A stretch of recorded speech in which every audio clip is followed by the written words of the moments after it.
el este el Chaitén y Palena, y al oeste con la arena de Cucao. Por el este el Chaitén y Palena, y al oeste con la arena de Cucao. Chiloé, Chiloé, Chiloé, tierra de mitos, leyendas y querer, de paisajes verdes sin fin, y aunque lejos me encuentre no te olvidaré, de paisajes verdes sin fin, y aunque lejos me encuentre no te olvidaré.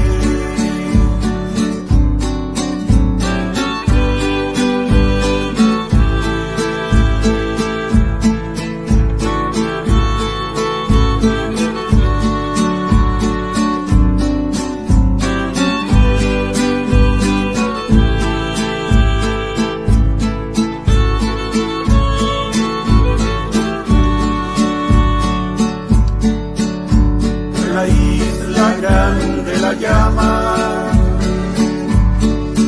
porque es rica en pesca y agricultura, que los chilotes labran la tierra, sacan los frutos cuando están maduros, que los chilotes labran la tierra, sacan los frutos cuando están maduros.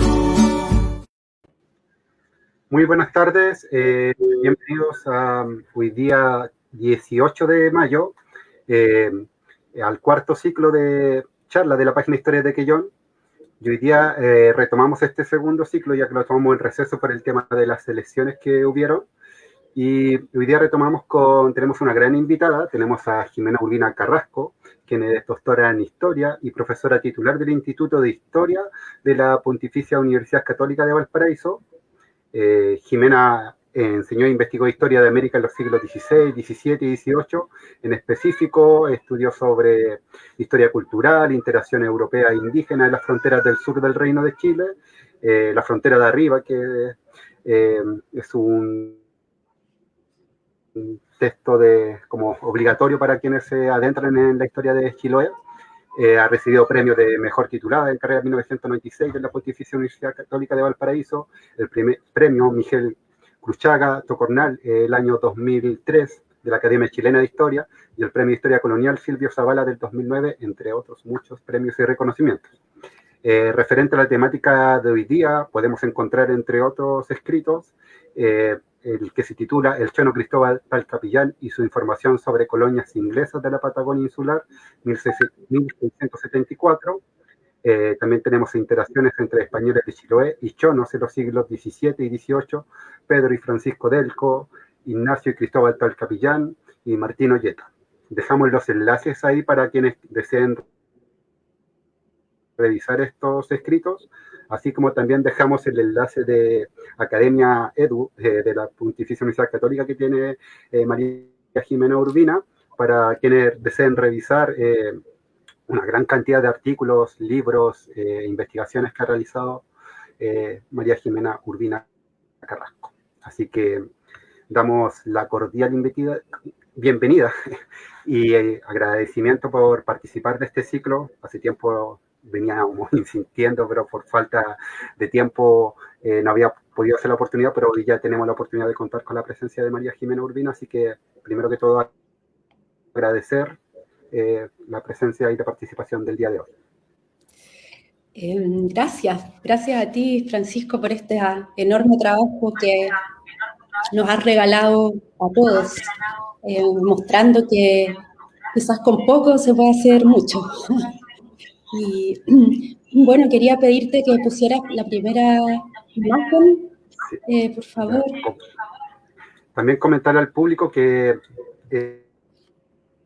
la transmisión la estamos haciendo en conjunto con Radio Curruf, y Mapu Express, a quienes agradecemos igual por haberse sumado a la transmisión de este ciclo. Cada uno está transmitiendo por separado, pero parte del mismo ciclo. Así que vamos a empezar.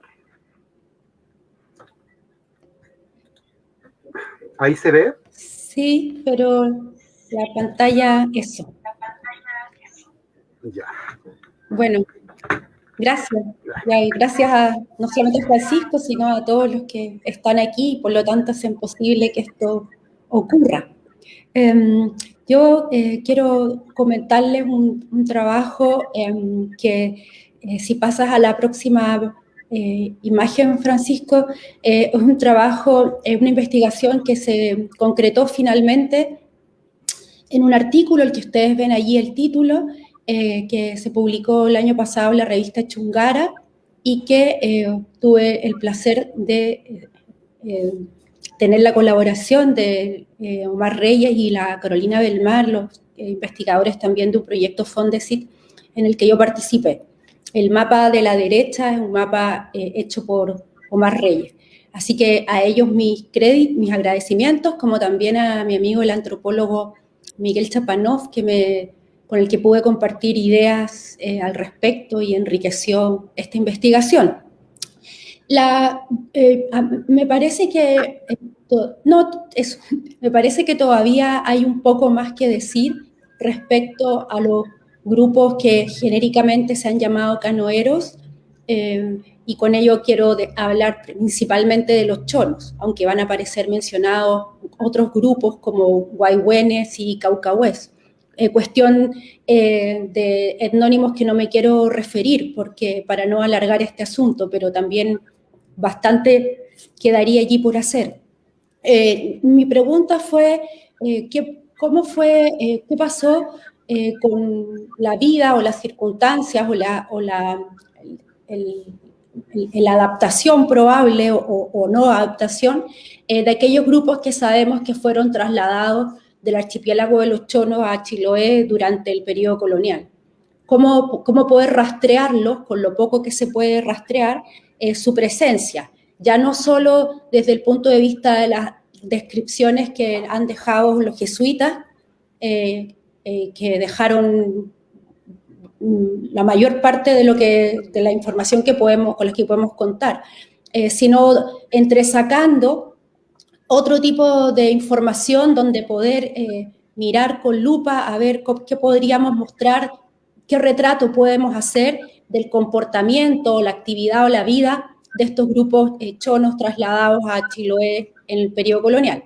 Entonces, Francisco, si nos muestra bueno, estos son los historiadores, trabajamos con documentos, en este caso fuentes primarias, como también le dicen, y estas son las que yo utilicé principalmente para poder hacer esta investigación. Hay algunas que están publicadas, como por ejemplo el viaje de John Byron, o como el viaje de José García, el jesuita, pero otras que son de archivo. Esta y la otra página, por favor. Francisco, se los pongo, están en orden alfabético, los pongo para no tener que hacer a cada momento referencia a cada uno de ellos, pero si se dan cuenta es bastante documentación que de todas formas para cualquiera que estudie a fondo Chiloé y el archipiélago de los Chonos la conocen, digamos. Bueno, entonces yo quería pasar a la otra imagen para mostrar lo que yo he podido, lo que creo yo que pueden ser 3 etapas para explicar esta presencia de los chonos en Chiloé. Y lo he dividido así, esquemáticamente. Una primera etapa, uno puede verla en la etapa que podría llamarse extracción y traslado de canoeros. Es decir, las malocas, por un lado, es decir, estas incursiones bélicas, ¿sí?, hostiles, para capturar personas, trasladarlas a Chiloé y venderlas o tenerlas en situación de esclavitud. Y en segundo lugar, las misiones. Todos conocemos las misiones de Chiloé y por lo tanto estos dos fueron ocasiones en que se extrayeron extrajeron personas y fueron sacadas de su contexto y trasladadas forzosamente a Chiloé.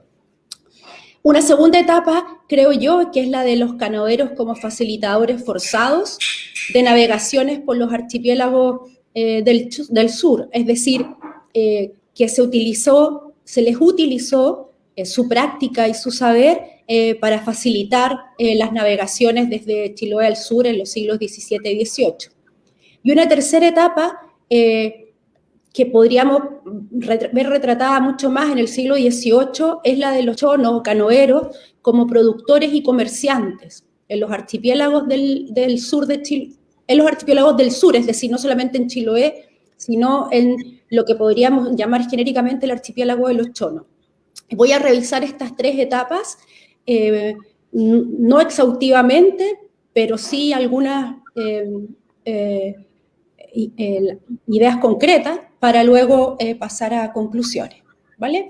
Entonces pongamos, Francisco, por favor, la primera. Bueno, en esta primera etapa que podríamos, a ver, no quiere decir que esto haya sido una etapa que haya concluido y luego vienen las otras dos etapas, sino que se traslapan, ¿no? Pero sí podríamos decir que las malocas, estas incursiones para capturar piezas, como se les llamaba, y trasladarlas a Chiloé, de la que hay muy poca información, salvo generalidades, como que se hizo una entrada, se hizo una maloca, etc., son sobre todo de la segunda, bueno, desde la fundación de Santiago de Castro hasta, en realidad, como podríamos poner un punto de tope quizás, pero no definitivo, en 1609, cuando los jesuitas se instalan en Chiloé y denuncian esta mala práctica de la maloca y la transformación de personas en esclavos. Pero claro, se siguió permanentemente en el tiempo aplicando esto por lo menos hasta la primera mitad del siglo XVII. Esa es una primera fase de extracción y traslado de chonos, canoeros, a Chiloé, de la que no tenemos números ni tenemos más referencias, pero sabemos que existe, no solamente porque las fuentes lo dicen, o sea, lo sugieren, sino porque fue así en todo Chile, en los márgenes. Bueno, pero una segunda etapa de extracción y traslado, que, insisto, se traslapa con la anterior, no es una primera y una segunda, son las misiones. En primer lugar, estas misiones que los jesuitas instalaron en la Gran Huayteca, dice que eran de chono. Todo esto muy impreciso, porque de partida, porque el topónimo Huayteca y chono fueron indistintos hasta muy finales del siglo XVIII. Por otro lado, entendemos que se construyó allí una misión, pero no sabemos nada de ella ni dónde, solo que fue la Gran Huayteca, y tampoco, por supuesto, fue algo permanente, sino probablemente un refugio para que en el verano fuese el misionero, y con la misma modalidad que en otros lugares, tratando de congregar a la gente en el verano, dándole regalos o cualquier otro tipo de atracción, y tratar de concentrar este mundo canoero, este mundo insular y desperdigado desde el punto de vista europeo, en un solo lugar, que es la Gran Huayteca. Con muy poco éxito, porque ya en 1630 y tanto se habla de esa misión como algo ya abandonado, que no tuvo fruto. También Guar fue una isla importante de traslado de canoeros, cuando en 1710 se dice la documentación que llegaron un grupo de chonos, más de 100, y pidieron vivir entre españoles, y se les asignó la isla de Guar en 1710, de manera tal que no estuvieran cerca de las islas de los lugares más poblados, donde pudieran vivir de manera aislada, digamos, y no sufrieran cualquier tipo de ataque o abuso, porque en esa época ya se entendía que necesitaban protección y no esclavitud. Una tercera isla es en Quinchao, la Punta Chequián, de la que poco se habla, que hacia 1730 se entendía que allí había chonos. Es decir, que los de Guar, dice, están desperdigados, pero algunos de ellos se centraron en esta Punta Chequián en Quinchao. Y en Chaulinec desde 1743 en adelante, porque luego del naufragio de la Wager en Guayaneco, y por lo tanto la ida a explorar desde Chiloé a ese lugar del naufragio de este barco inglés significó que se encontrasen con nuevos grupos nunca antes vistos, llamados caucahues y guayhuenes, también chonos guayhuenes, como si fuese indistinto, guayhuenes y chonos, y se les trasladó para ser evangelizados en Chaulinec en 1743. Cailín ya se nombra en 1741 como un lugar de chonos, y que donde se habían trasladado, donde se habían puesto, digamos, relocalizados a chonos, mucho antes de que en 1764 formalmente se fundara esa misión de Cailín. Por lo tanto, allí hay varios espacios que hay que considerar. Por lo tanto, estos son nuevos lugares habitados en el archipiélago de Chiloé, hechos o concebidos para que sean una habitación exclusiva, digamos, de los grupos trasladados. De hecho, pero no quedaron, evidentemente la relocalización no fue permanente, con todo lo que eso puede significar, ¿no? Enseñarle a alguien la agricultura, esperar que valore la agricultura por sobre su modo de vida, etcétera, ¿no? Bueno, en 1744, en este documento del Archivo Arzobispal de Santiago, se dice que los de Chaulinec han estado yendo y viniendo toda la vida, y todo este año yendo y viniendo, y proseguirán yendo y viniendo.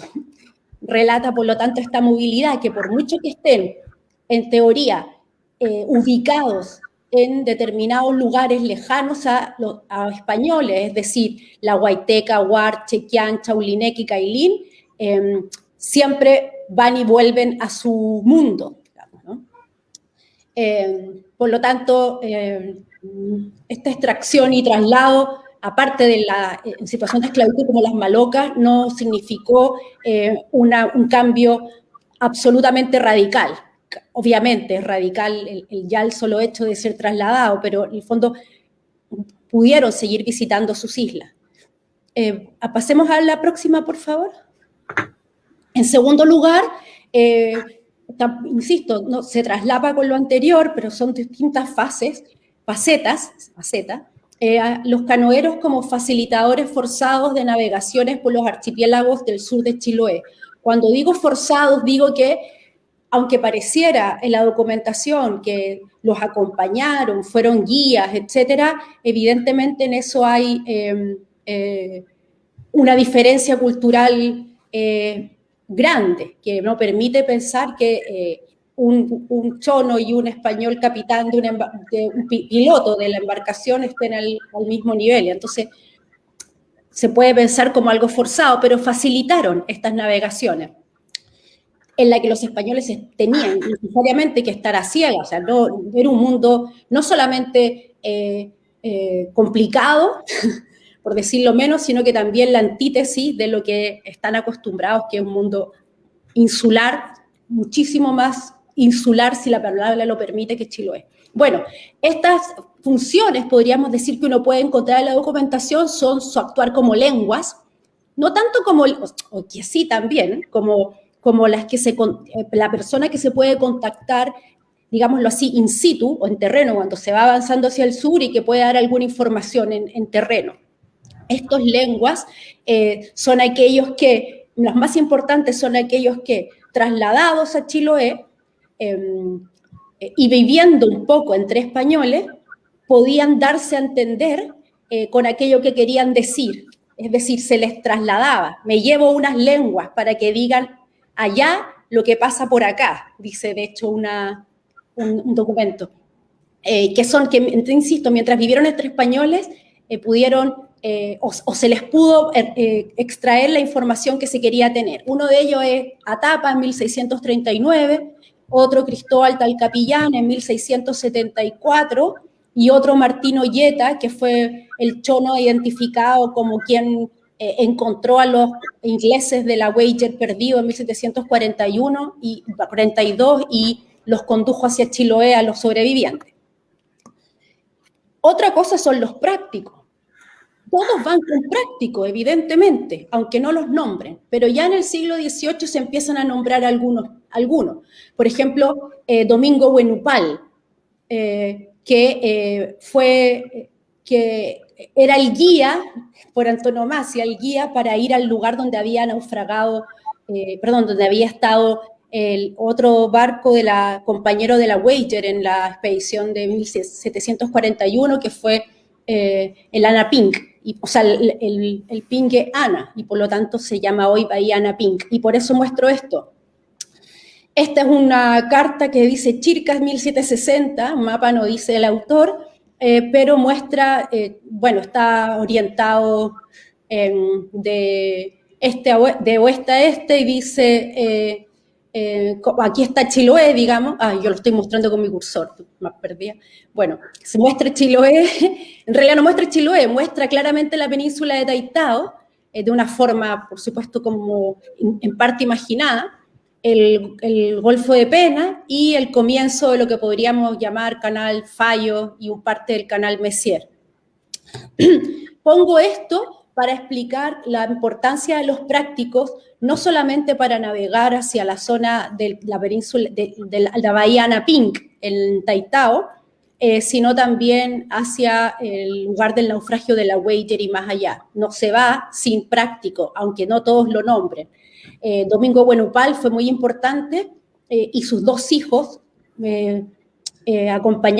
fueron con Moraleda. Domingo Buenupal fue el práctico de varias expediciones que sucedieron en el tiempo buscando ingleses en contextos de guerra con Inglaterra. Entre 1760 a 1780 estuvo más vigente Domingo Buenupal. U otro es, por ejemplo, Domingo Yapa, de Chaulineck, que acompaña también en varias de las expediciones que, como digo, se suceden sobre todo en la segunda parte del siglo XVIII, muchas más. Vemos allí un dibujo de la expedición francesa expedición francesa a Magallanes, como muestra unas indias buzas, dice, ¿no?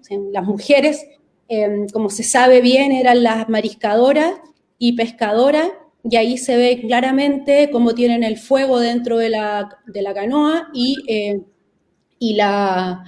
cómo se sumergen. Pero en este caso lo quiero mostrar porque esta condición de las chonas, lógicamente fue conocida por los españoles y utilizada. Por ejemplo, pongo dos ejemplos. Cuando naufragó la Wager, se supo que había naufragado en Guayaneco, lo que más le importó a Chiloé fue ir a rescatar los cañones.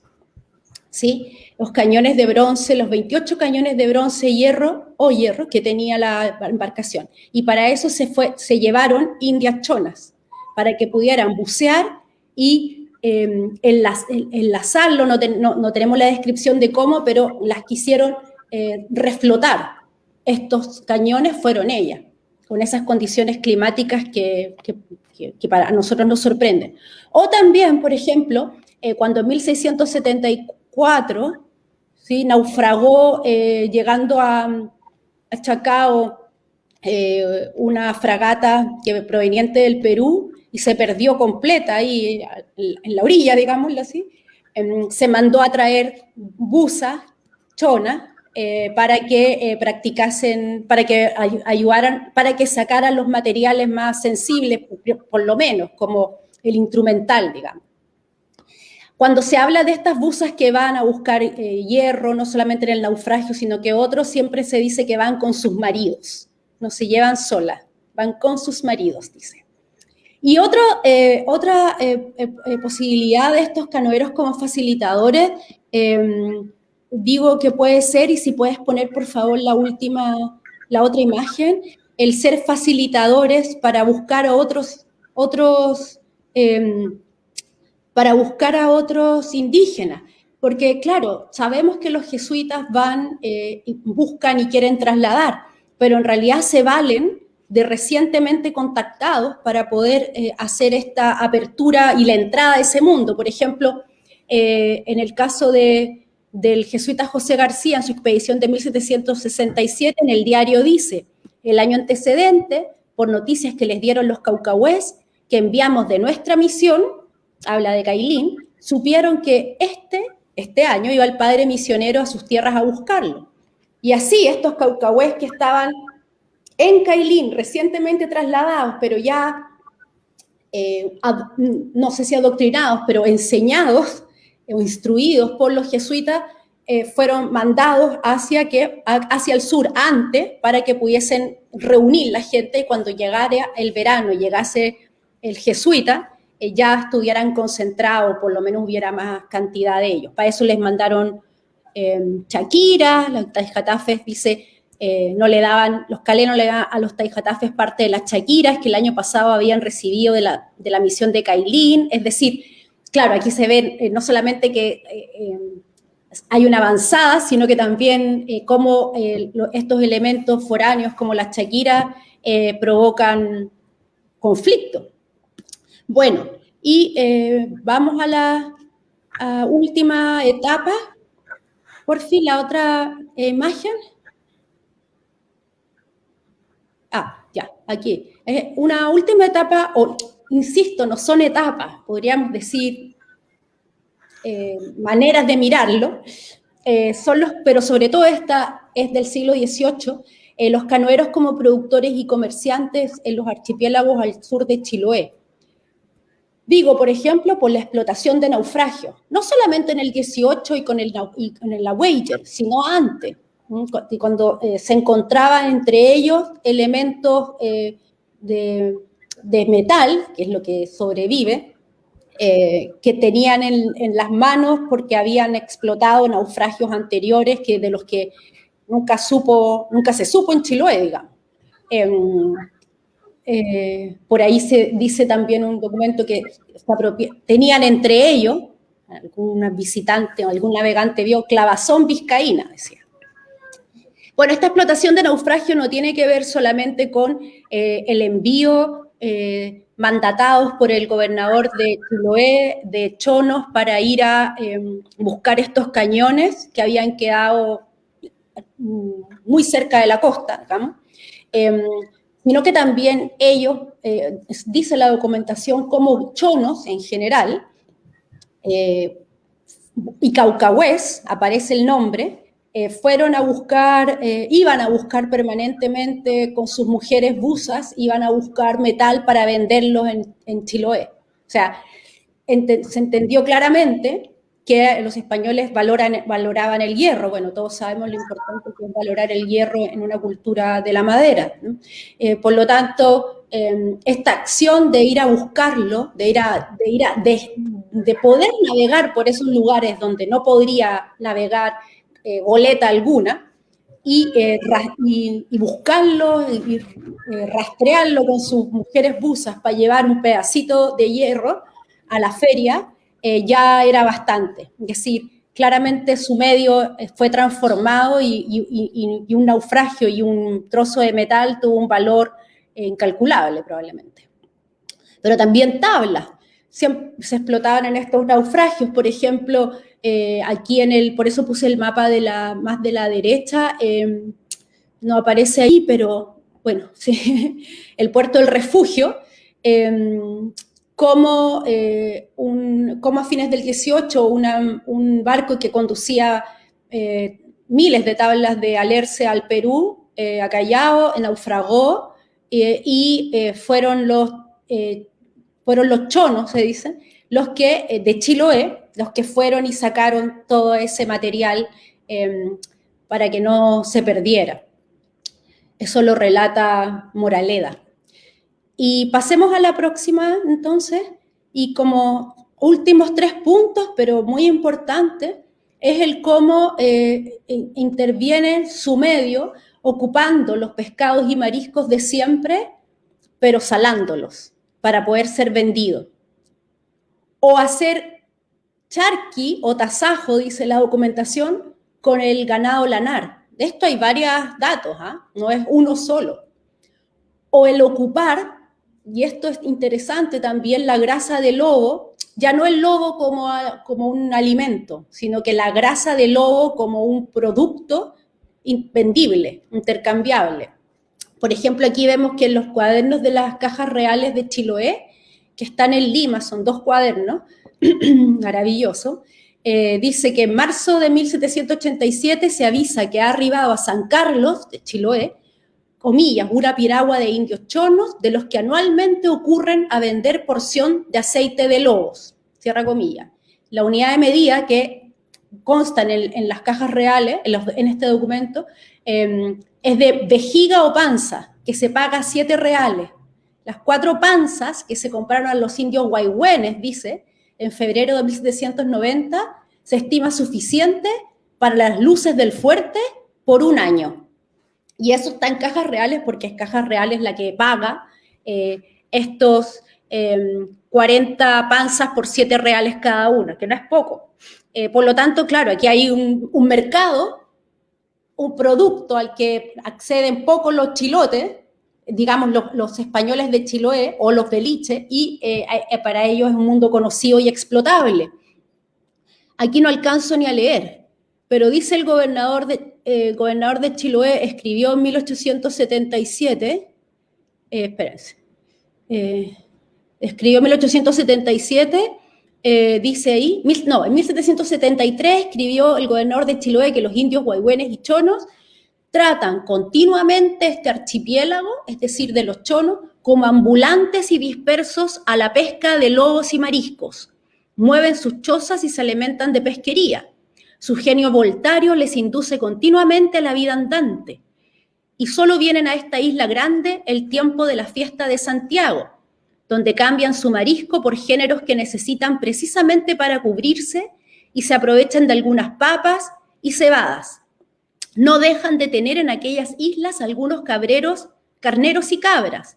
Son incapaces de vivir en sociedad e irreductibles a un pueblo porque su ociosidad busca solo la libertad sin sujeción, pues su majestad les concedió islas inmediatas, que son las de Cailín y Chaulinec, para reunirlos, y en misión para instruirlos en nuestra santa religión, pero no se ha logrado el fin por su inconstancia, que aparentan mucha exterioridad de conversión y sumisión, tal cual queda en la reducción, dice Carlos de Berenguer.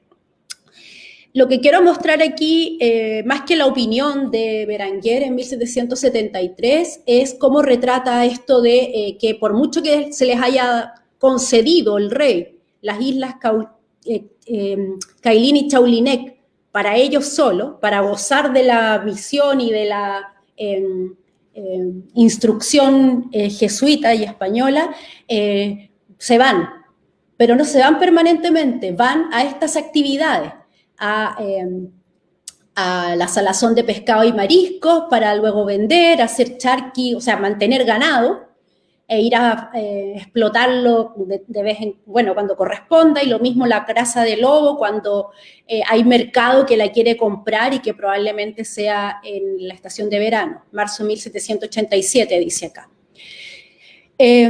Si retomamos entonces la parte de los que decimos los canoeros como productores y comerciantes en los archipiélagos del sur, estamos hablando de explotación de naufragios como Hierro, como jarcias y velamen, incluso también para el caso del naufragio de la Wager se habla de tablas, y hablamos también de cómo se producen, o cómo se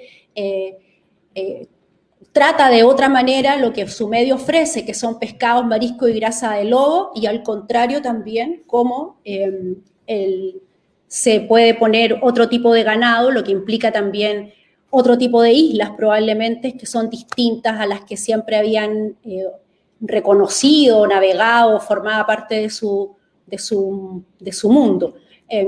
No he puesto aquí, pero sí que hay también descripción de manzanos en una isla, más hacia la tierra firme por el canal Moraleda, de plantación de manzano. Bueno, todo esto entonces podría uno usarlo para concluir lo siguiente, y si por favor Francisco puedes poner la última, podría concluir uno lo siguiente. Ideas sueltas. Los canoeros desarrollaron estrategias adaptativas de subsistencia a partir de elementos presentes en su cultura. Claro, no se transformó del todo, digamos. Son estrategias adaptativas de las que pudieron con la que pudieron ser exitosos, porque ya formaba parte, o en parte era su modo de vida, que es por ejemplo, obviamente la navegación y la explotación de sus recursos del medio. También el conocimiento adquirido en Chiloé e implementado en el archipiélago de los Chonos, que es lo que he descrito, el ganado lanar, etcétera, ¿no? El uso del lobo marino con otro fin, no el tradicional, etcétera. También que su cambio de asentamiento no fue sedentario, ya sabemos que no permanecieron en estas islas a las que fueron asignados, pero sí que hubo transformaciones en las estrategias de movilidad, una nueva movilidad de carácter logístico, que a lo mejor no era el 100% del tiempo, pero a lo mejor lo era en la estación de verano, uno lo puede identificar perfectamente que es así. No es una vida sedentaria ni tampoco es una vida nómade, digamos, sino que hay grados de movilidad estacional. También podemos decir que los materiales de origen cultural exógenos fueron utilizados como recursos de intercambio, el metal. Y que probablemente esta nueva manera de explotar su medio, probablemente esto implicó la utilización de nuevos lugares, nuevos nichos ecológicos a los litorales. Eso quiero decir, por ejemplo, la preferencia o la visita o el uso de islas que tengan pasto a propósito para poner ganado lanar, que quizás antes no habían sido interesantes, pero ahora son interesantes porque son funcionales a ese objetivo, estoy suponiendo. También uno puede destacar la habilitación como sistema de trato entre las partes. No se dice expresamente, pero sabemos, por ejemplo, para el caso de la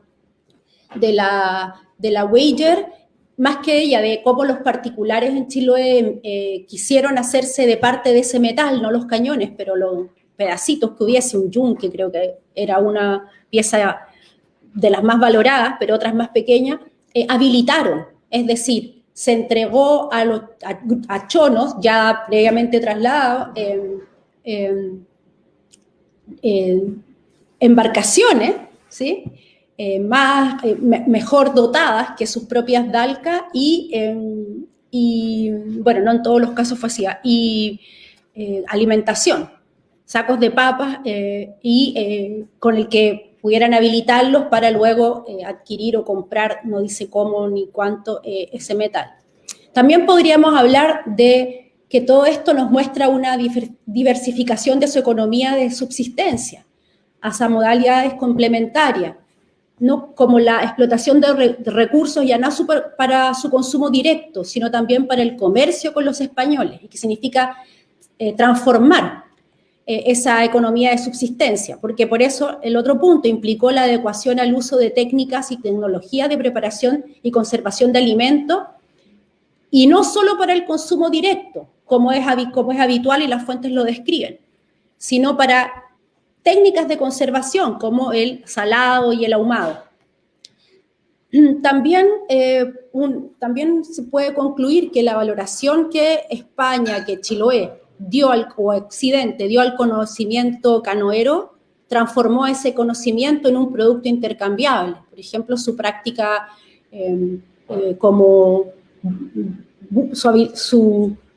hablo de algo práctico como la buza, ¿sí? La india buza, o también el ser práctico, la valoración como práctico de canales, que recibía un pago también. Es decir, hay un nuevo sistema que se va desarrollando en el tiempo de interrelación en la que también los chonos son una parte de ese pensar en el cómo sacar partido a la nueva situación en la que están viviendo. Yo quería dejar esto aquí. Por mucho que hasta haya publicado este trabajo y que haya sido bien pensado, creo yo, sigue habiendo muchas otras preguntas que no quedan respondidas. Y por eso creo yo que estos estudios del archipiélago de los Chonos, bueno, así como Chiloé y los archipiélagos australes, queda bastante por hacer si se mira con detención no solamente la documentación, sino también a distintas escalas, lo regional, lo imperial, etcétera, que pueden dar mejores luces para comprender este mundo en el que yo quería aportar, en este caso, con la adaptación, por decir un concepto general, de los chonos a su nueva situación. Eso quería decir. Gracias.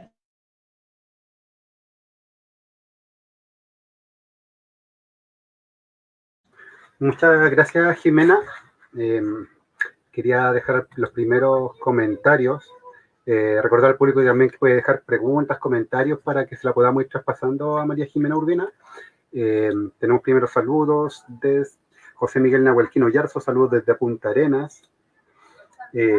Cisterna SXRC Claudio, saludos desde Medellín.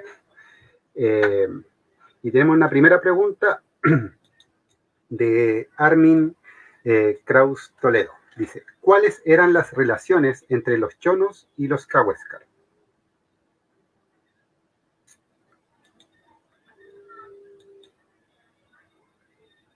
Está sin audio, Jimena.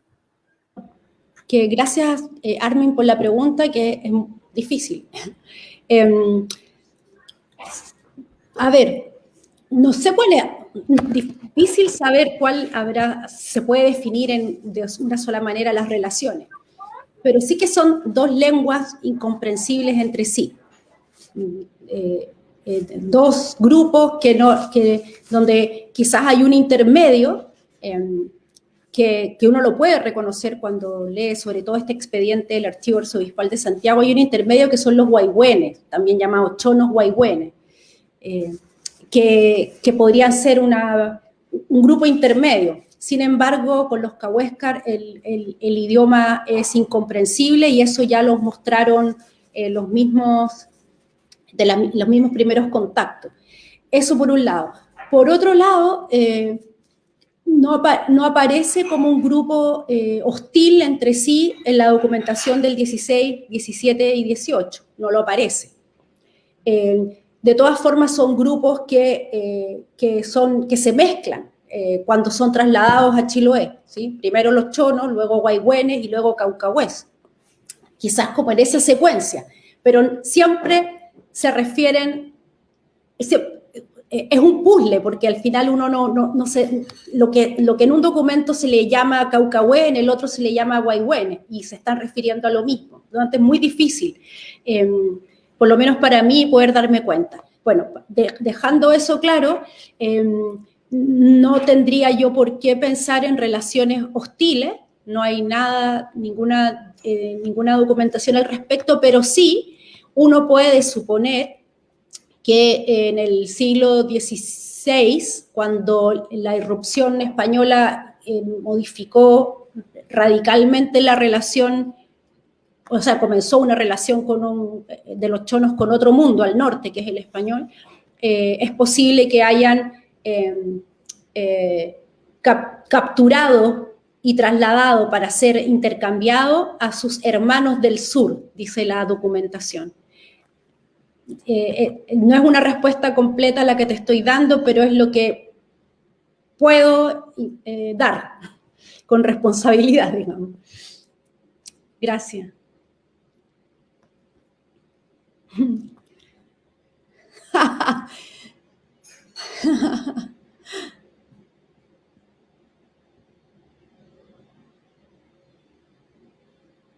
No te escucho. Disculpa, el saludo estaba silenciado. El saludo de la Javi Incógnita, que dice Jimena Urbina, lo más grande de Historia PUCD e historiadora del sur. Cariños desde Puerto Montt. Después tenemos Aníbal Fernando hace una pregunta con respecto a la última parte de la presentación, no especifica qué, pero dice lo último está relacionado a la encomienda. No sé si entiende la pregunta o le devolvemos para que nos pueda Sí, ¿a qué se refiere con lo último? Así ya vamos al grano directo y no. Sí, ahí sí Aníbal nos puede como detallar para replantear la pregunta nuevamente. Sí. Iván Ayoy, ojalá puedan dar una charla sobre los yamanas o yaganes. Uy, sí. Vamos a intentarlo. Sí, tomar nota. Miguel Chapanov dice, Miguel. muy buena presentación, Jimena. Cariño y saludos. Una pregunta, ¿la actividad comercial e intercambio de los chonos siempre fue autónoma o también se registra la organización de expediciones logísticas encargadas o al servicio de españoles avecindados en Chiloé?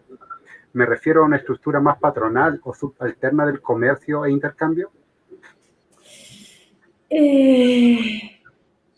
Yo diría que, a ver, no veo ningún dato concreto que pueda mostrar esta expedición organizada.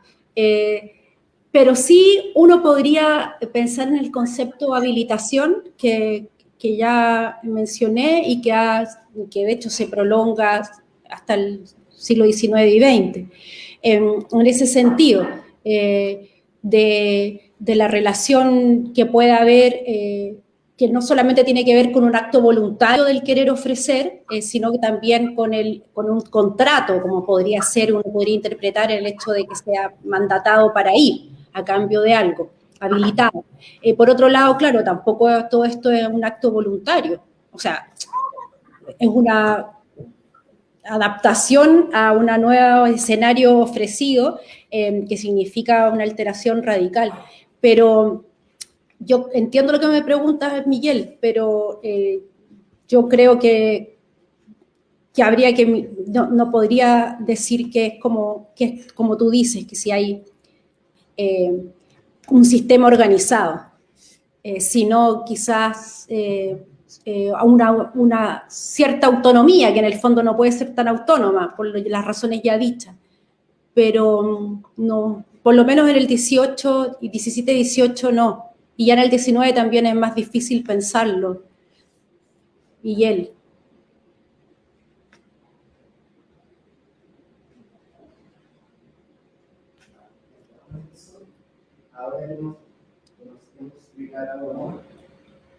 Oh, yo no escuché. Sí.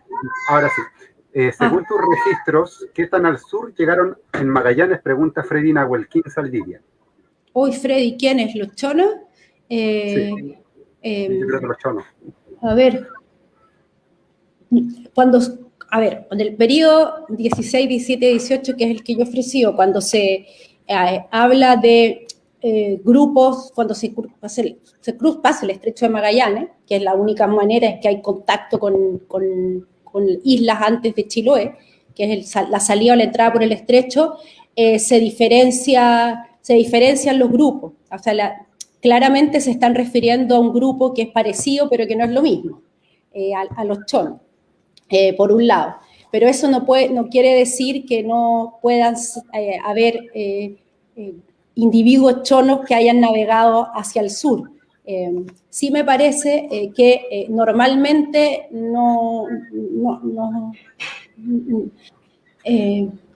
es difícil, sí, es difícil, pero además pareciera que uno pudiera, ya que son tan claras los sectores que dan siempre indistintamente los relatos españoles, aunque también sabemos que es una interpretación evidentemente occidental a encasillar, al parecer no hay una comunicación directa, digamos, no es fluida, no es constante, pero no podemos decir que no haya habido una navegación hacia más al sur. Sí se dice más para el siglo XIX, que efectivamente ya está completamente alterado y ya no se sabe bien quién era quién, digamos. ¿Sí? Aunque se habla genéricamente de todos como chonos, ya en ningún caso guayhuenes ni caucahués. Bueno. Otro saludo de Iván Ayoy, saludos desde Valdivia, y también pregunta qué territorio abarcaban los chonos. Ay, a ver, todas las preguntas que a todos nos gustaría responder, pero son difíciles de responder. Yo creo, o sea, no yo creo.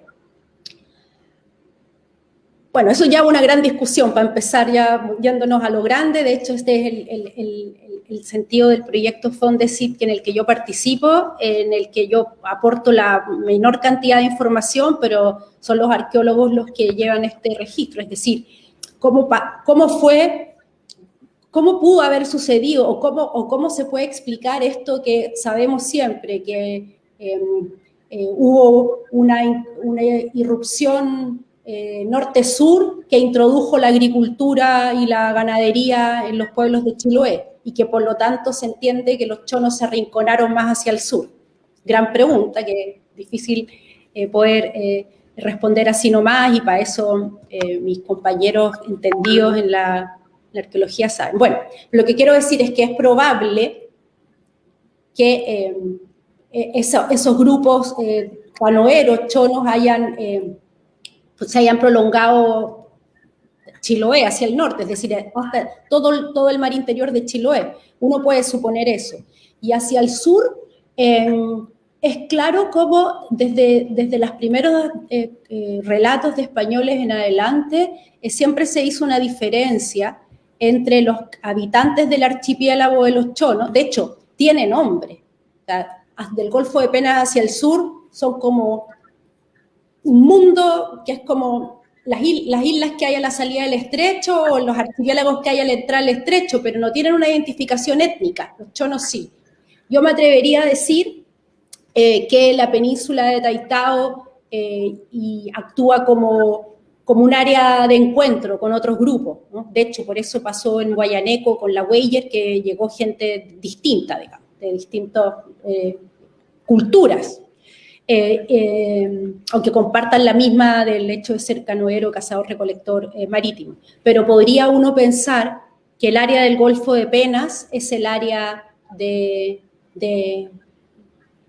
confluencia y donde se puede notar ahí una diferencia. Y de hecho también digo lo mismo que digo de los Huayhuenes. Huayhuén es un nombre que no había aparecido hasta 1741.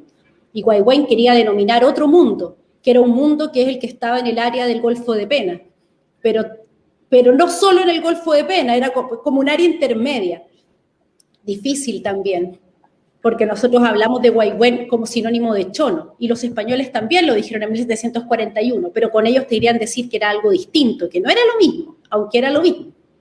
Por eso, muchas preguntas. Quería recordar a Aníbal si podía replantear su pregunta mientras pasamos a la siguiente. Recordar que estamos transmitiendo por Radio Curruf, Mapu Express, Historias de Quillón, entonces llegan preguntas de distintos lados, por eso si se falta alguien es porque vienen comentarios de distintos Facebook, por decirlo. Acá tenemos una pregunta de Jueleo Artesanal Sur de Chile, de este Facebook. Dice: felicitaciones, Jimena, por la charla. Consulta: ¿qué se sabe sobre las enfermedades exógenas más comunes a los que se vieron sometidos los chonos canoeros en aquella etapa de sometimiento o esclavitud? Gracias. Oh, gracias, Carlos, mi querido amigo Carlos Castillo Levicoy. No sé qué se sabe sobre las enfermedades exógenas más comunes. En esa etapa de sometimiento y esclavitud no se puede saber. Sí, uno puede suponer que padecieron los mismos problemas que todos los indígenas de América, es decir, como se dice, la invisible caballería de los microbios que provocó enfermedades de todo tipo, ¿no? Las más comunes. En Europa eran las más letales aquí. Eso por un lado. Por otro lado, también podría aportar que por ahí a los comienzos del siglo XVII se dice una carta jesuita muy triste, dice que los chonos duran poco entre españoles porque extrañan su alimentación o no cambian su alimentación, y eso hace que mueran. O sea, lo hace notar el jesuita, quiere decir que es algo relevante o por lo menos destacable. Pero,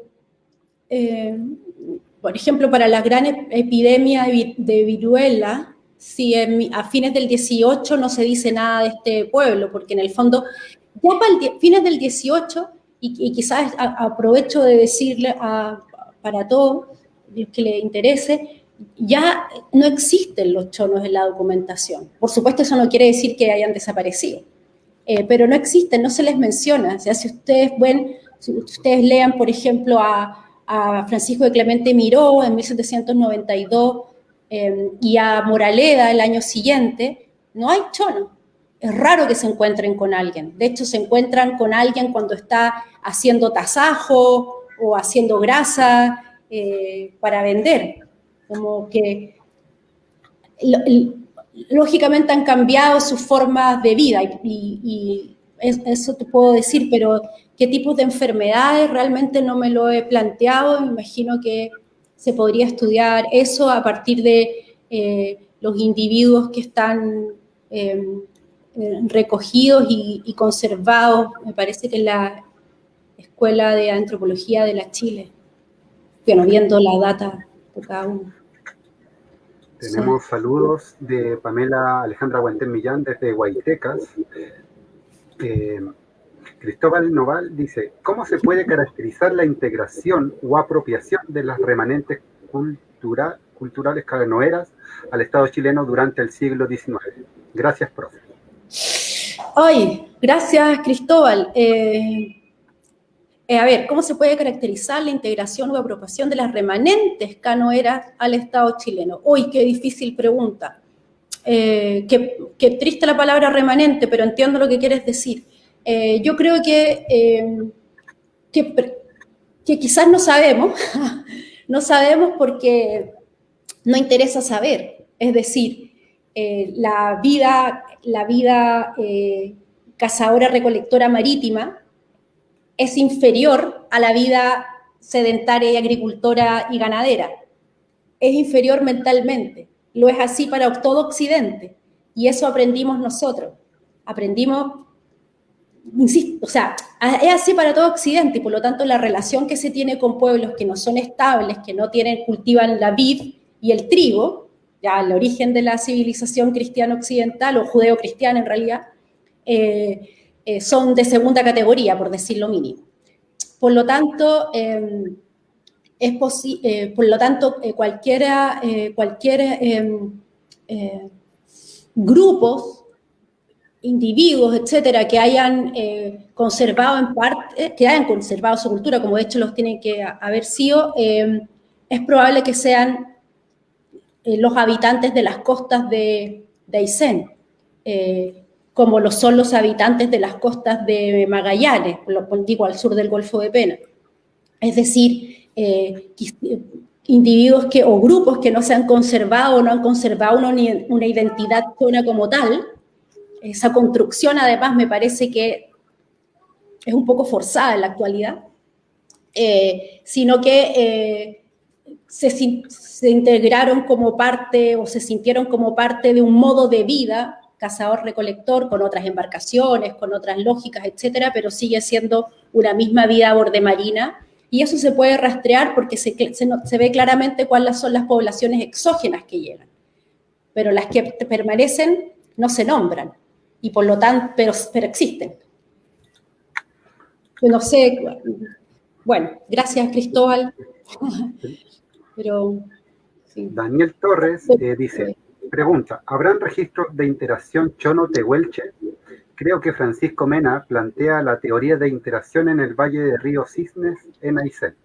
Sí, pucha, ni un registro, pero sí a mí me llamó mucho la atención de un relato, es que es difícil explicar, ¿no?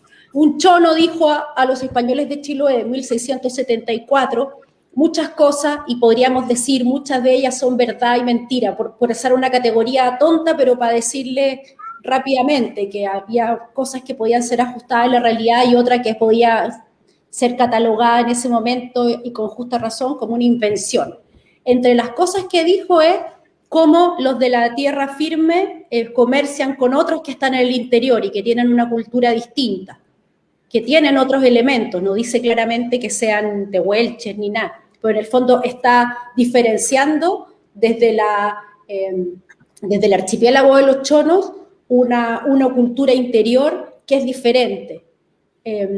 Claro, puede ser digamos, aicenina, balena, borde marina, y no necesariamente del interior. Pero eso sería muy interesante de poder conocer bien, aunque por ahora es simplemente una teoría de Pancho Mena. No sé si habrá avanzado un poco más en eso, pero yo creo que sí, me lo hubiera contado. Sí. Ahí Aníbal Fernando Mancilla Alvarado pregunta, ¿hay información de chonos que de alguna manera fueron ocupados para llevar encomiendas dentro del archipiélago de Chiloé? O sea, entiendo que fue una actividad que los llevó a relacionarse con los españoles. Chuta, no entendí esto gracias Aníbal, de ocupados para llevar encomiendas. ¿Ocupados en las encomiendas? ¿Eso? Ocupados en las encomiendas. Trasladados para ser encomendables. Sí,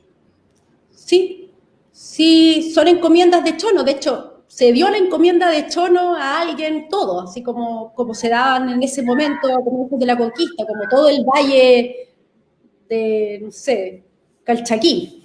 Sí, se dio esa encomienda, pero claro, eso en la práctica no quiere decir que efectivamente hayan sido trasladados para ser sujetos a encomienda. No se habla expresamente de encomiendas de chono, pero es muy probable que haya habido, que se haya concretado parte de esa asignación, quizás no en el titular que se le dio, sino que en otro. Ahora, las encomiendas de chono, probablemente, o de grupos agregados a otras encomiendas, tienen que haber acabado con esa,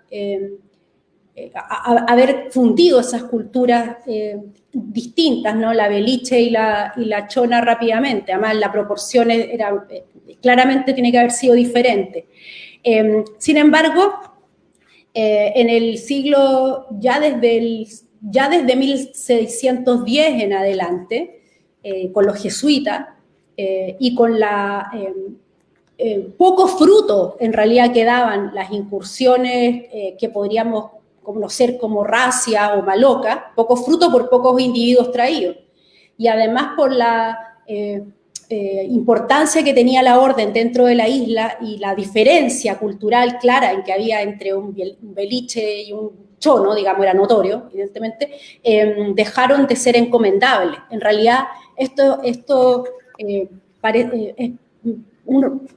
o sea, no es común que uno lo tenga muy claro, que la persona de cultura en general lo tenga muy claro, pero no todos los indios fueron evangelizables ni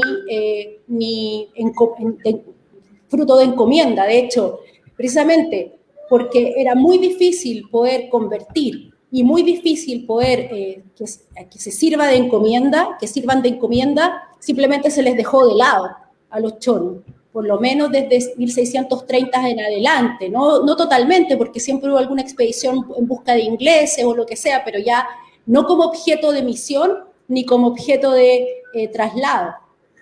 Hasta que en 1741, con el naufragio de la Wager, se abrió una puerta para tener otro tipo de y la interacción fue distinta. La interacción fue no ni evangelizables solo cuando fueron trasladados a Chiloé, estas islas que yo mencioné, y en ningún caso encomendables ni esclavizables, sino libres en sus islas, como se dice. El rey, esta isla, el archipiélago es de los chonos, son libres en sus islas. Solo queremos evangelizar. Armin Kraus Toledo también pregunta, dice, ¿qué relación mantuvieron los huilliches con los chonos? ¿Sabe algo sobre el reino de Payos en el contexto general de la resta provincia? No sé nada de los Payos y el contexto de resta, o sea, no. Es bueno lo de los Payos, ese otro problema que no es de fácil solución, ¿a qué se denominaba con ello? Yo creo que la explicación más aceptada, que es que son como un grupo chono trasladado, o sea, presionado al sur de la isla, pero distinto de los otros chonos al otro lado del Corcovado, puede ser remirada con la relectura.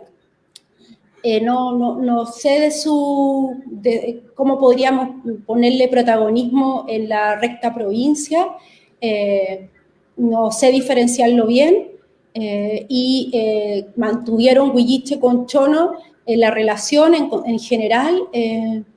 En los siglos que yo me ocupo se trató de separar, es decir, en el sentido que los huilliches estaban españolizados y a este grupo que siempre se les vio como más, como menores, como más precarios, como más con personas de las que se puede abusar, es la razón por la que se les quiso mantener siempre alejados de los huilliches y de los españoles de Chiloé, como si fuesen un gran todo, o el grupo que domina allí, por sobre estos chonos que la corona, los jesuitas, la corona, la autoridad, quiere mantener aislados para ver si se puede hacer algo positivo con esas almas y entonces separarlos. De hecho, la razón por la que se dice que dejaron la isla de Guar, dice un documento, se fueron de Guar y se fueron hacia el sur, hacia otras islas más al sur del archipiélago de Chiloé, fue porque aquellos grupos que iban a cortar el Alerce y pasaban por Guar, los hostigaban, los robaban mujeres, los capturaban, yo qué sé. Así que no era una relación, en general puedo decir que no era, que era de distintos grupos. Perdonen el paréntesis, es el ejemplo como el africano, el negro, traído a América como esclavo, es un foráneo, igual que el español, y ese grupo es más unido que el español y el indio, o el negro y el indio. No sé si me entienden. Sí. Y Ivana Joy dice, ¿cuál era la estructura social y familiar de los chonos? ¿Cuáles eran sus creencias sobrenaturales? Gran pregunta. Bueno, voy a ser muy sintética. Su estructura social, de acuerdo, es que lo que solo sabemos todo esto por los documentos españoles, para empezar. Y por lo tanto, es difícil. Para cualquiera es difícil. La estructura social que se puede entrever en estos documentos, y sobre todo la mejor fuente es el relato de Campbell y de John Byron, Alexander Campbell y John Byron, que en sus diarios que llevaron y luego se publicaron el tiempo que estuvieron en Guayaneco y luego transitaron hacia Chiloé, pues es de gran riqueza, lo mismo que principalmente. Es una estructura familiar, ¿sí? En la que hay padre, madre e hijos, por lo que pudieron distinguir. Sin embargo, varias mujeres también, ¿no? La estructura familiar comprende varias mujeres para el hombre en esta familia como, no sé, ampliada, no sé cómo decirle, y se trasladan en grupos o familias reducidas o familias más amplias, pero en ningún caso grandes grupos. Siempre se habla a lo mejor de dos dalcas, que serán, no sé, dos dalcas, pues, que serán 16 personas, ¿no? Ese es un grupo, por lo que se puede entrever en la documentación. Sobre sus creencias, sabemos poco. Los jesuitas destacan que no eran borrachos, no tenían con qué, probablemente tampoco. Y sí que, claro, que se producía, sí que tenían una festividad, digamos así, celebraciones, etcétera, rituales, si a eso te refiere, pero no sé con claridad que se mencione, se identifique deidades o personas, o que lo hayan podido identificar los españoles. Me había saltado una pregunta de Daniel Torres que dice, ¿los perros de los Cahuéscar igual los tenían los chonos? ¿Vendrán de Europa o serán nativos? Los chonos tenían perros, pero igual, pero no sé si vendrán de Europa, serán, o sea, deberías saber, pero una pregunta que yo creo que no se ha resuelto tampoco, ¿no? No lo sé. De todas formas, en la época, ya eso en los primeros contactos se habla de perros, ya luego no se habla, sí se habla de perros, pero uno puede suponer que no son de ellos, que pueden ser foráneos, es decir, traídos desde Chiloé, no lo sé, no lo sé. Pamela Mayorga, que va a estar con nosotros el domingo, escribe desde Chaitén, dice: ¿qué se sabe del borde costero del sector de cordillera en Chaitén, provincia de Palena? Sabemos que aquí tenemos muchos sitios, pero muy poco estudiados, ya que tenemos arte rupestre como cuevas El Vilcún, Cueva Las Chonas, en Huencuapi, Cueva de Loyola, Fiordo de Riñihue, cerca de los Alerces y en la isla de Desertores, y la vinculación con la obsidiana del volcán Chaitén. Existe poco registro escrito. Moraleda menciona poco esta zona ya que no era del interés. Considera estas tierras malas para la agricultura. Y ahí se corta de ejército. Considera mala para la agricultura. Y dice, pero aún así, al interior, por Valle Yelcho y el frío, existen conchales, probablemente un valle comercial. Ya, gracias Pamela Mayorga. Moralea no encuentra nada bueno. Nada. A ver, pucha, es difícil tu pregunta, porque no sé de nada de lo que me dice, de tus registros, vamos así, arqueológicos, pinturas, ni tampoco tengo claro bien la circulación de la obsidiana del volcán Chaitén. Pero sí, sí puedo decir que cuando uno lee con detención, ya en el siglo XVIII, se da cuenta que los guías, los prácticos indígenas, dan nombres distintos a sectores. Es decir, que no es la misma costa que hoy podríamos decir parte, no sé, con la Caleta Contao, por decir algo, y sigue hasta el fin del Canar Moraleda, sino que hay distintos sectores que tienen distintos nombres. Algunos 3 o 4, algunos 3 yo creo, he recogido, me acuerdo en el partido de Tayamapo, por ejemplo, que se les habla así, pero eso podría indicar claramente que hay diferencias regionales y quizás tienen que ver más por no sé si serán del momento o serán anteriores, y eso tiene que ver quizás con los recursos que si uno estudia cuáles son los tipos de recursos que hay, uno podría más o menos plantearse una movilidad. Ahora, probablemente se trate de esos esteros o ríos por los que se penetra para buscar el alerce, hasta cierto punto, y pueden ser interesantes. Más al sur tiene que haber sido otras las características.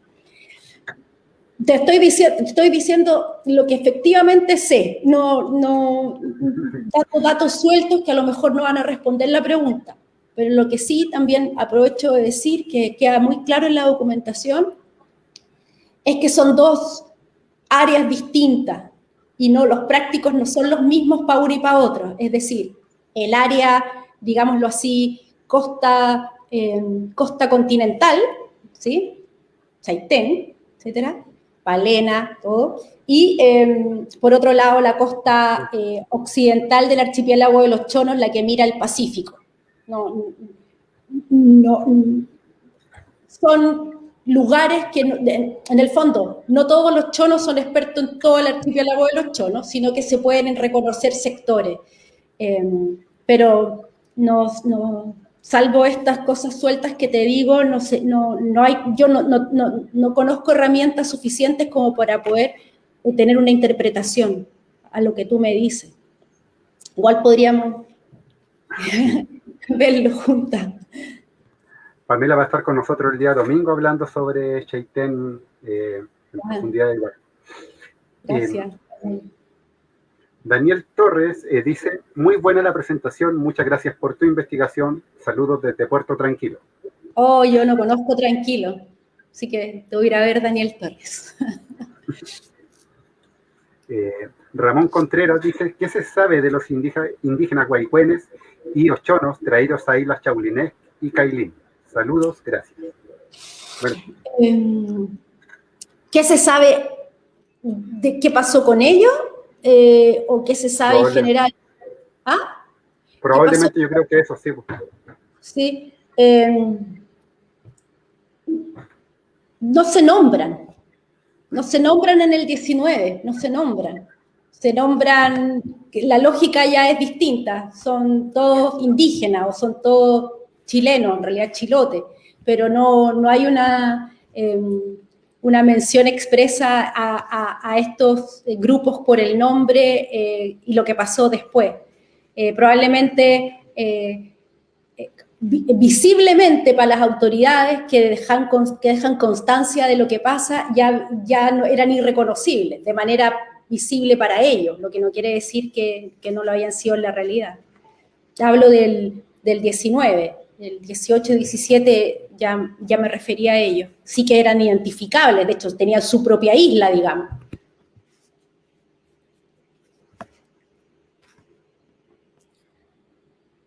Un dato para ver información respecto de las DALCA. Miguel, contesta la pregunta. Miguel, se fue. No, bueno, hay bastante, hay hartos estudios, te los puedo mandar si quieres, sobre todo la arqueología y la antropología. Quizás falta un estudio que lo mire todo como que lo repiense todo, todo lo que sea publicado. Está, ¿cómo se llama? Trivero. ¿Cómo se llama Trivero? Alberto Trivero, que recientemente publicó algo al respecto, quizás es lo más último que yo conozco. Pero yo te quería preguntar con respecto a mí uno de los textos que me gusta es el tema donde se identifican esta interacción entre españoles y chonos, donde por fin yo pude encontrar cierta personalización de los chonos, puedo identificarlos por nombre, que en ningún lado se encuentra eso. Quería preguntar con respecto a la figura de Martín Olleta, si nos podrías hablar un poco más con respecto a él, de 1741, sí. Cailín y todo eso. Yo no sé de dónde habrá salido Olleta, yo creo, pero ya era gobernador de Cailín en 1741. Eso por un lado. Si Olleta fue... me da la impresión que era primera generación trasladado, digamos, que no nació allí. Por los distintos datos que hay, aunque poco. Es considerado gobernador, ya tenía bastón de mando, etcétera, y hablaba mapudungun, hablaba beliche. ¿Cómo apareció Olleta allí? Es difícil de saber, pero se le entiende que es gobernador de Chonos. Ese es el pueblo que se le atribuye y por lo tanto ya, ¿cómo se llama? Ya con relación con Chiloé antes del naufragio de la Weyer. Es probable que este Chon Olleta, y eso es interesante, que lo dice un documento del gobernador por entonces, forma parte, no lo dice expresamente, ¿no? Pero forma parte de un sistema de vigilancia que no es formal, ¿no?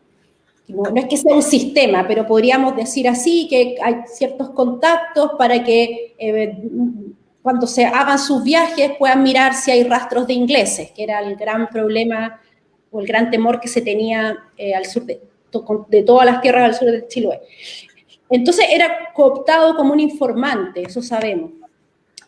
También interesante la relación que hay con esta punta Olleta. Yo no sé si se ha estudiado el origen de ese nombre, pero probablemente sea allí donde se embarcó, yo qué sé, porque cuando él llegó con los ingleses, desembarcó y escondió el hierro que traía él. Probablemente quizás se recuerde a eso, yo no sé desde cuándo existe el nombre, y es difícil saber, pero claramente en el 18 ya existían, los mapas lo consignan.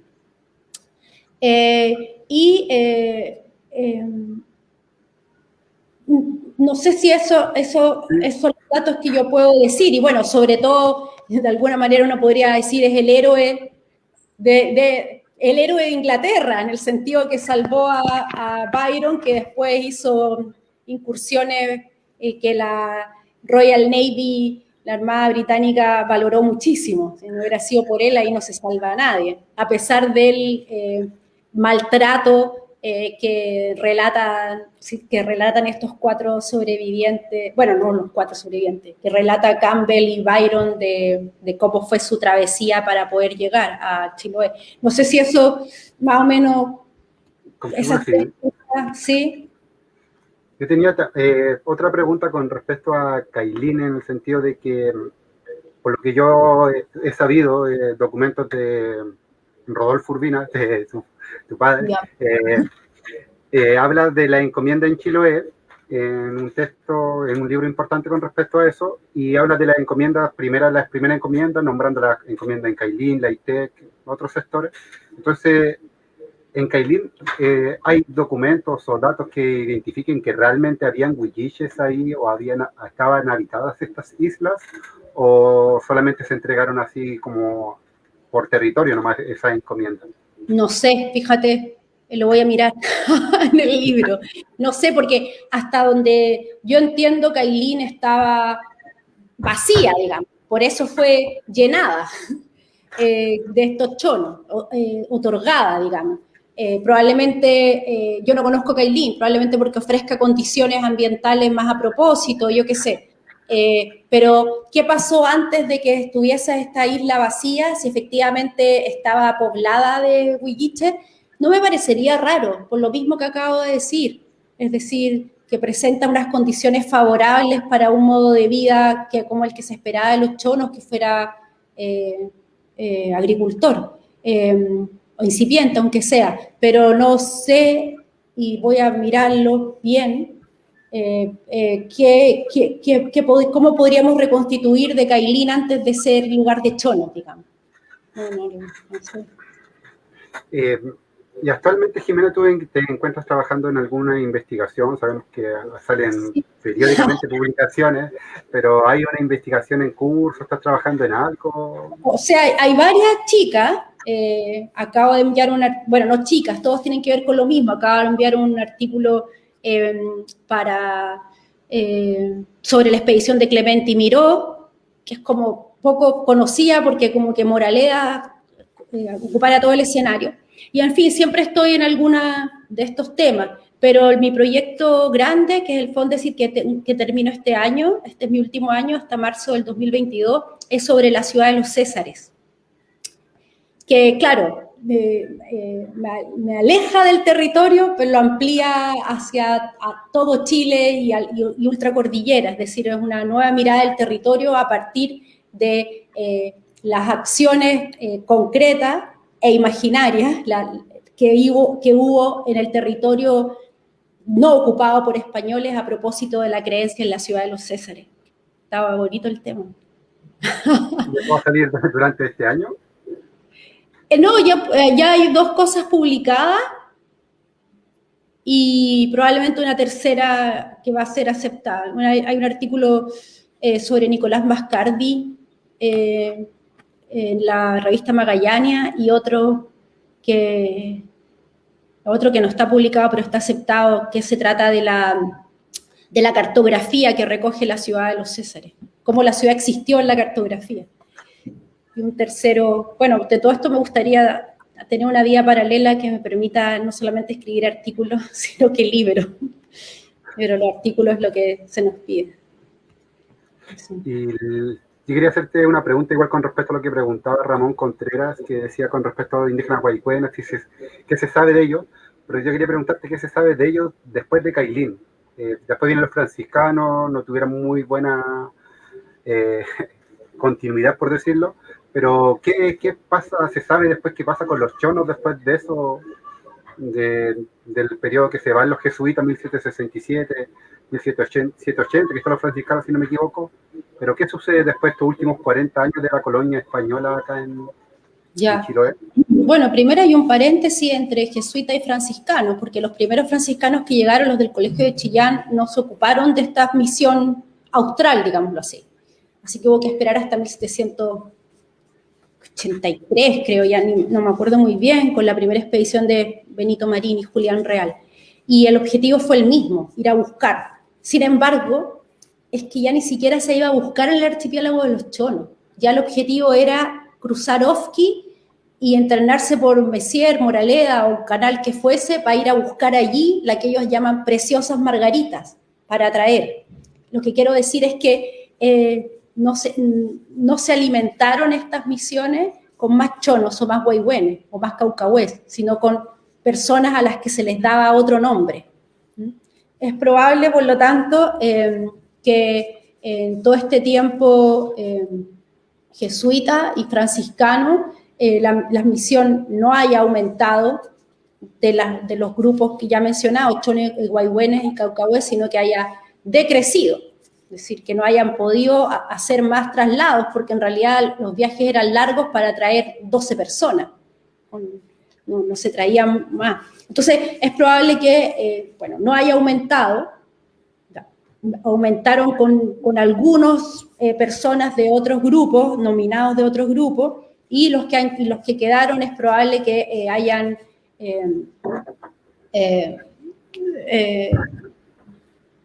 es difícil responder, pero que no hayan tenido o no hayan sido considerados, porque la documentación es la que nos permite ver, por lo menos a un historiador que no es arqueólogo, que hayan conservado alguna identidad.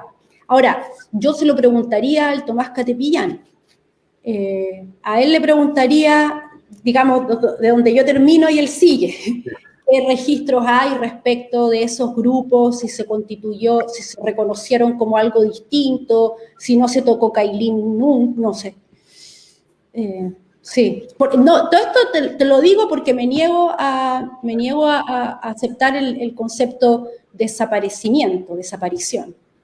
Sí, también era una de las preguntas que tenía con respecto a eso, pero como lo había respondido antes, Miguel Chapanov da algunos datos con respecto a Dalcas, nombra a Ricardo Lachman, la Dalca de Chiloé y los canales patagónicos, Medina Alberto, 1984, embarcación indígena precolombina de la Dalca de Chiloé, la Dalca de Chiloé y los chilotes, la navegación indígena en confín austral de América, ahí para Enrique Hernán Arangui que preguntaba. No sabía, Chapanov todavía estaba, no se había ido a hacer la comida.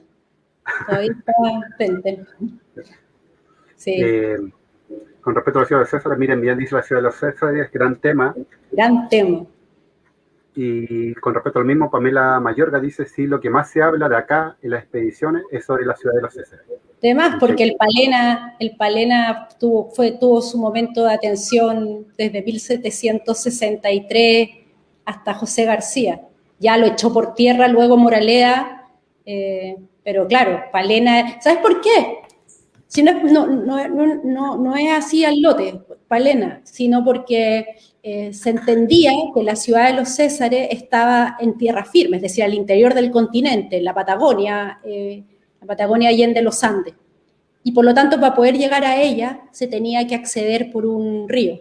Entonces siempre fue la gran ilusión, en el 17 y en el 18, que se encontrase un río que pudiera llegar hasta el Atlántico. Es decir, permitir la conexión con el mundo, el Mar del Norte, y no tener que depender de Magallanes, que nadie lo podía, desde Chiloé no se podía ir a Magallanes y dar la vuelta hacia el Mar del Norte, hacia el Atlántico. Entonces, el Palena era una vía para poder acceder a aquello que se decía que existía más allá. Más que el Palena mismo, el Palena es el camino. La ilusión era siempre esa, encontrar un río que rompa la cordillera y que se pudiera acceder a las pampas. Ahí agrega, Pamela dice, la Palanda, sí. Y Buta y Piti Palena. Sí. Y Enrique, ¿sí? Sí, da para una película, pero prefiero que se haga el libro antes que la película. Sí. Gracias por el tema. Pero ponte eso. Quería comentar a la gente que pueden ver los 3 ciclos de charla en el canal de YouTube. Les dejé los enlaces. El primer ciclo consta de 7 charlas, el segundo de 14 y el tercero de 21 charlas. En total son 41 charlas en nuestros 3 ciclos, y la charla de Jimena hoy día es la charla número 47. Vamos. Ahí lo pueden ver todas las charlas. No sé si pudiera hacer un resumen, quizás gente llega ahora último, para explicar un poco más o menos de qué se trató la charla de hoy día. Gracias, voy a hacer lo más breve posible. La charla de hoy se trató de pensar, en base a la documentación escrita, la que hay, la disponible, quiero decir, la que ha llegado hasta nosotros, probablemente había más, pero se perdió en el camino o no ha sido encontrada.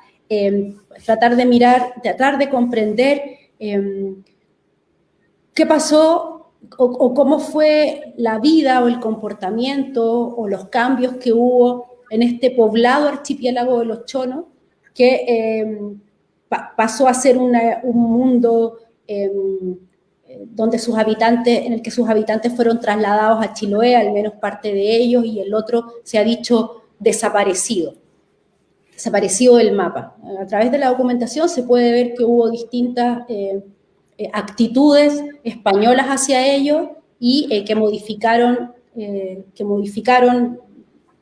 de manera importante este mundo, porque los traslados que hubo para venderlos como esclavos a fines del siglo XVI y las misiones en el siglo XVII principalmente, pero también XVIII, traslados.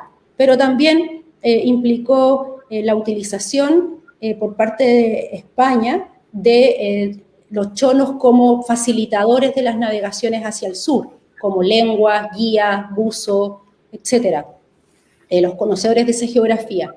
También eso implicó que al final, o durante el 17 y sobre todo el 18, estos grupos chonos trasladados a Chiloé volviesen a su archipiélago a explotar su medio de una manera distinta a la que lo habían hecho antes, que es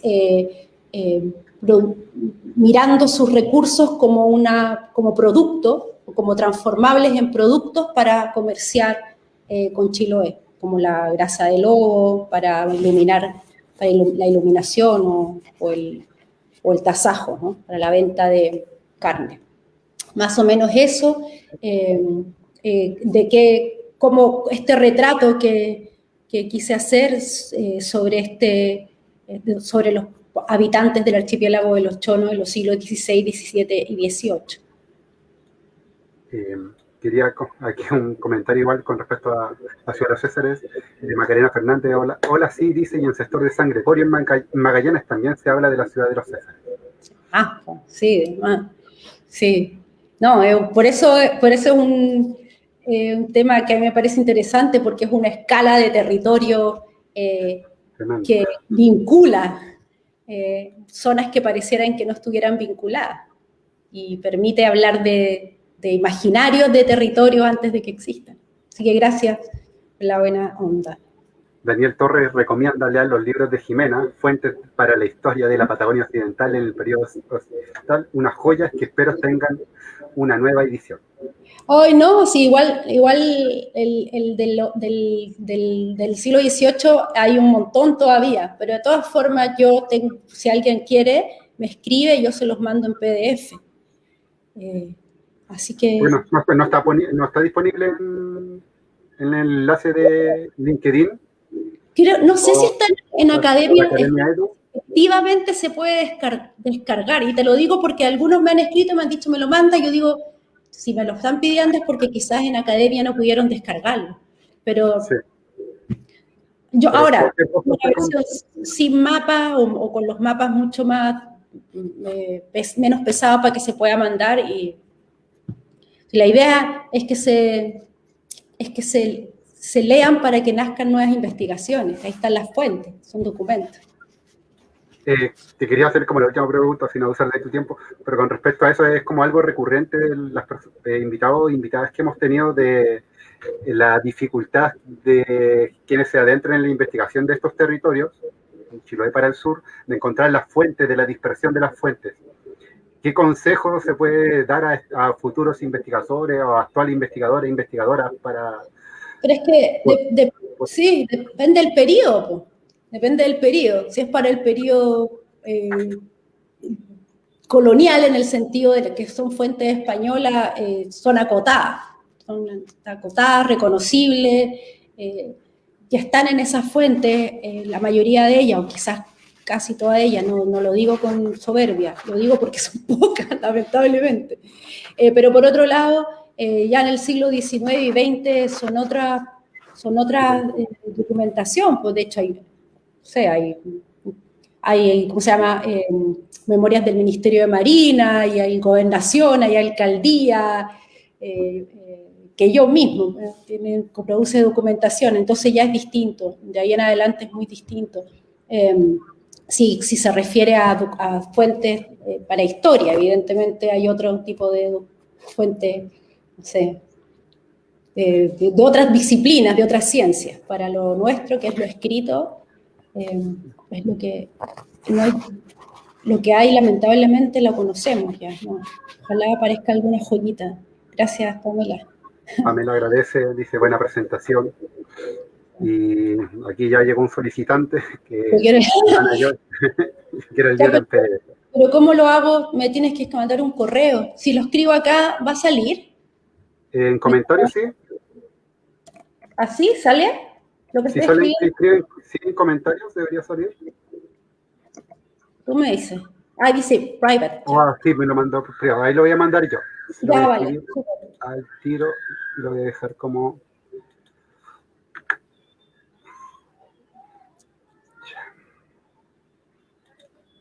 Ahí está para el correo de María Jimena Urbina Carrasco, maria.urbina@pucb.cl, para quienes estén interesados. Así que agradecer tu tiempo, tu disposición, Jimena. Muchas gracias. Hace tiempo te venía siguiendo para poder contar con tu participación. Los tiempos no cuajan de repente, y especialmente a principios de año, todo esto de la pandemia también. Está, aparte de la quinta región, allá más caótico todavía. Oye, no, gracias a ti por el tiempo que has dedicado a esto. En el fondo has creado tú solo un espacio importante ya, y famoso ya, de hecho. Así que muchas gracias. Muchas gracias a ti. Saludos. Mis chiquillos, ¿hay algún alumno por ahí? Así que gracias. Yo eso quiero el libro en papel. Ya, pues, de hecho, yo soy de las que prefiero los libros en papel, o sea, puedo tener en PDF, pero es bonito tenerlo, o sea, es libro cuando lo tienes en la mano. Sí, yo tengo, nos pueden pedir. Eso. Agradezco a mi ayudante el Miguel, que contestó el pase-gol. Sí, y bueno, como dije al principio de la presentación, gran parte, a pesar de que este es un proyecto en el que trabajo con unos arqueólogos, gran parte de la reflexión fue gracias a la lúcida mente de Miguel.